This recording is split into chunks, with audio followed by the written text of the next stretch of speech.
It's March 2014 and you're pumped. Why? Because you've just picked up maybe your first or second smartphone ever, and this phone is something special. You followed leaks of this new hotness for months, and now it's finally time to unbox your very own HTC One M8. I was right there with many of you 10 years ago, setting up my shiny new M8 in March of that year. As a baby tech journo at the time, I ended up doing my unboxing outside the phone's London launch event.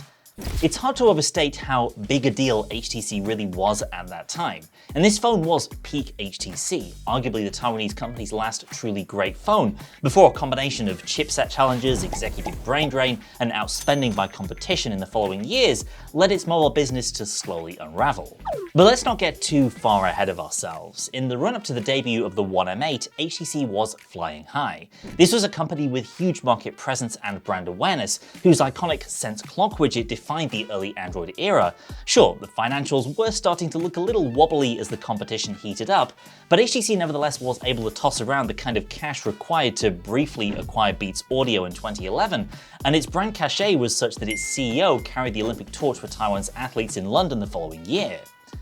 An HTC phone with its metal construction and clean software was seen as the more refined Android choice, and if you were unboxing the One M8 in spring 2014, you were getting a smartphone like no other. A bigger screen than the iPhone, which back then was still stuck with a epoxy 4-inch display, more premium hardware than any Android model, and software that looked better and ran faster than the Technicolor clown car that rivals like Samsung were shipping. This was also around the time of a bunch of technological firsts from HTC. It was the first major handset with 2 cameras. Live photos were here years before their debut on the iPhone. It had an equivalent of the Google Discover feed that I'd actually argue is way better than what we have today, and to cater to phone nerds of all persuasions, there were even 3 choices of operating system.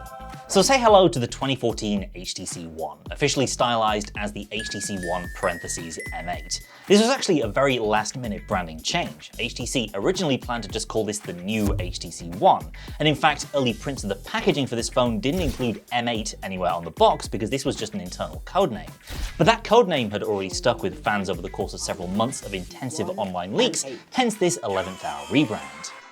Released in 2013, this phone's predecessor, the M7, was a milestone for sure, but the M8 was where everything seemed to come together. Not just a metal unibody, but one that wrapped around the entire sides, curved for a more comfortable hand feel, in brushed aluminium patterns that put to shame most of the gross, plasticky Android phones of the mid-teens. Unboxing the M8 in the spring of 2014, well, it just hit different. This phone was special at the time, and only feels more so with the added context of the past decade of smartphone history. In fact, so iconic is this design that after 10 years, it's still the visual representation that Apple chooses to use for its Android trade-in program. Go figure. Picking it up a decade after launch, I'm reminded why it's still one of my favorite phones ever. The cold metal finish evokes a premium feel that, even in a 10-year-old phone with as many years of battle scars, this phone still retains. If there's one vintage mobile device I'd love to see recreated with modern hardware, it is this thing right here. In a world of 5G networks though, which don't play so nicely with metal enclosures, that's likely to remain a pipe dream for the foreseeable. But yeah, unlike so many of its polycarbonate plated peers, the M8's design really does hold up a decade on. Although a little slippery, its ergonomics are near perfect, and you could really tell that HTC had finally gotten a handle on machining tolerances of that metal unibody with the M8 versus the previous M7. The biggest difference between this 2014 flagship and a modern equivalent, aside from the size, is its front face. This was a time before displays took over the entire front of the phone. Instead, the iconic twin boom sound speakers flanked the phone's 5-inch LCD, giving you the trademark HTC One look. Now, I've got to say, the visuals and audio are where the rose-tinted glasses start to slip and I begin to experience a little disappointment. First, these speakers. Now, I'm not sure if the sands of time have simply rattled them into a position where they sound more tinny and less boomy than they did a decade ago. The model I'm using here is far from brand new, obviously, so that's a distinct possibility, but just compare here next to the iPhone 15 Pro Max. Yeah, they sound straight up bad by modern standards, possibly due to the internal components aging, because this is definitely not how I remember the M8 or even M7 speakers sounding 10 years ago. And then the display, and to be fair, it's a fine looking panel most of the time. It's LCD, so you don't get any of the unsightly jaggies or oversaturation of the OLEDs of that era. But the other side of that coin is the presence of some surprising visible ghosting that I just didn't notice in this phone's heyday, but which stands out like a sore thumb in the mid-2020s. It's pretty distracting, at least until your eyes eventually adjust. With 490 nits of brightness though, it's a respectable panel for the time and not impossible to use out under bright daylight. Although, yeah, put it next to a $1,000 plus phone from 2024 and you really start to appreciate the past decade's worth of progress in display technology. The internals here are standard mid-2010s fare. The M8 runs a Snapdragon 801 chip, the final generation of 32-bit flagship SoC from Qualcomm, and the last one before the infamous Snapdragon 810 heralded the era of 64-bit Android, along with lackluster performance and widespread thermal issues. The 801 was a fine chip though, and perfectly suited to powering Android 4 or 5 on a 1080p panel, paired with an ample 2 gigs of RAM and 32 gigs of storage plus microSD naturally. And rounding off the spec sheet is a 2600 mAh non-removable battery, rechargeable up to a whopping 15 watts over the Qualcomm Quick Charge 2 spec via the micro USB port down below. Now this wasn't the largest battery capacity even in 2014, and back then I rarely got more than a modest day's use out of the M8, that was just the price for its slim chassis and manageable size. And finally there's the obligatory 3.5mm headphone jack down below and power button up top. Kind of an awkward place to keep this power button in a phone of this height, but this is a trait shared with many other HTC phones of this era. Meanwhile, the visor area here houses the IR blaster for TV, remember those, while helping with RF visibility for mobile reception. HTC's Sense UI was what most people would have used on the M8 back in the day, but what if I told you that was just one of 3 different software experiences available for this phone? The second was the Google Play Edition One M8. This was part of a program briefly run by Google in the US, where it partnered with leading manufacturers to sell the best Android hardware with clean stock Android software. In this pre-Pixel era, the GPE M8 was a mid-2010 smartphone nerd's dream, and HTC even recreated many of its first-party features from within this new Googlier UI. The GPE program only lasted a couple of release cycles, making this flavor of HTC One a unique relic of its time. Though switching between the Sense and GPE software variants is pretty easy, and there's an XDA thread here that lays out the entire process. And then there was the HTC One M8 for Windows. As the name suggests, this was the same M8 hardware, this time running Windows Phone 8.1 and sold exclusively in the United States, once again with those HTC-specific features recreated for Microsoft's moribund mobile OS. It's also the rarest of all the M8 models because it never saw a wider unlocked or international launch, though there are quite a few still floating about on eBay in the US. And unlike the GPE-flavored HTC One, it's not possible to switch an Android M8 to a Windows M8 or vice versa. There are more than a few dead-end XDA threads where folks explored that possibility before ultimately admitting defeat. But back to HTC Sense for a second, because I really do think the HTC software of this era was uniquely polished and feature-rich for its time. And in fact, this points to HTC's place in tech history as the sort of Cassandra of smartphones, cursed to always be first with new ideas and innovations, but always ultimately leaving it to others to execute on those ideas in a way that leads to mass market success.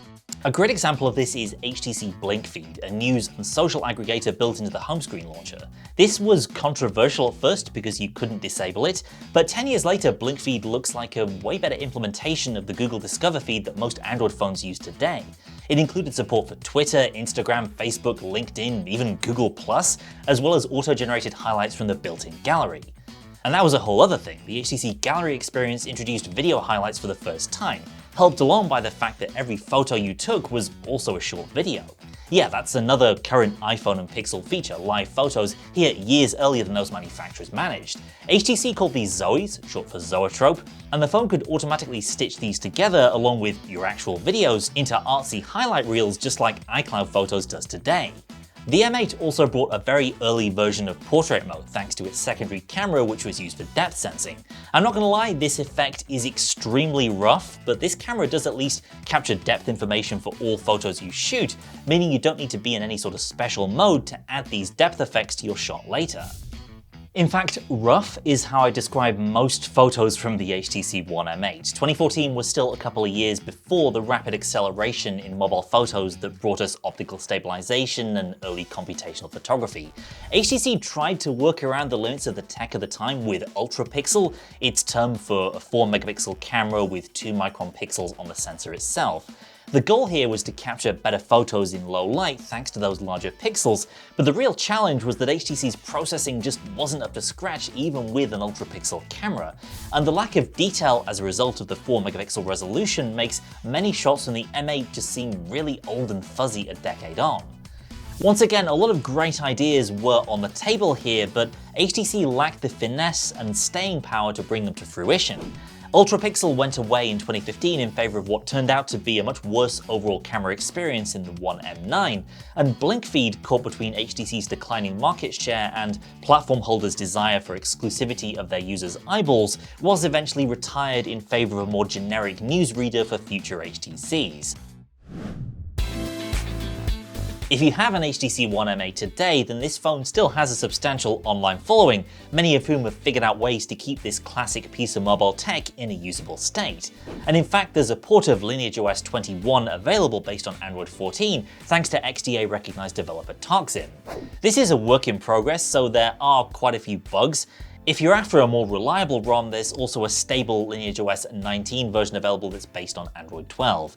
But that sounds far too safe for an XDA video, so we're going to instead plow ahead with this beta version of Android 14 on this phone that originally launched with 4.4 KitKat. The first steps involve unlocking this M8 via HTC's bootloader unlock site, which surprisingly, years after HTC stopped making phones anyone cared about, is still up and running.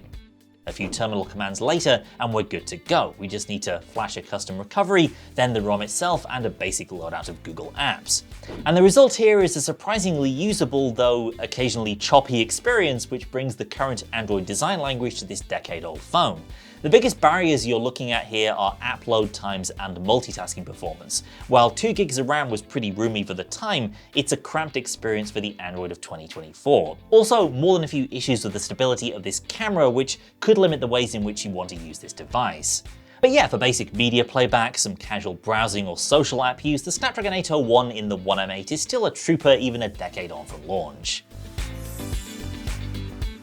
The HTC One M8 is a relic of a time when HTC was at the peak of its engineering and design ability and market and mindshare. Even today, a lot of seasoned smartphone fans will look at this phone and pine for the return of its creator, which has since made a hard pivot towards VR. But the sad fact is, the HTC of 2014 simply doesn't exist anymore. Most of the HTC folks in Taipei who are working on devices like the M7, M8 and M9 have transitioned over to the Google Pixel team following the billion-dollar agreement between HTC and Google in late 2017. And the main players at the executive level have also moved on. The look of the HTC One's hardware, both M7 and M8, was the responsibility of One & Co., a design firm acquired by HTC in 2008 that brought on board industrial designers Scott Croyle, Claude Zellweger and Jonah Becker. Croyle departed HTC shortly after the M8's launch. He briefly headed up design at cloud phone startup Nextbit before moving on to Razer to spearhead the Razer phone. You don't need to look too closely to see the common DNA here. All three have since moved on to bigger and better things. Croyle now works for Apple, while Becker and Zellweger moved over to Google.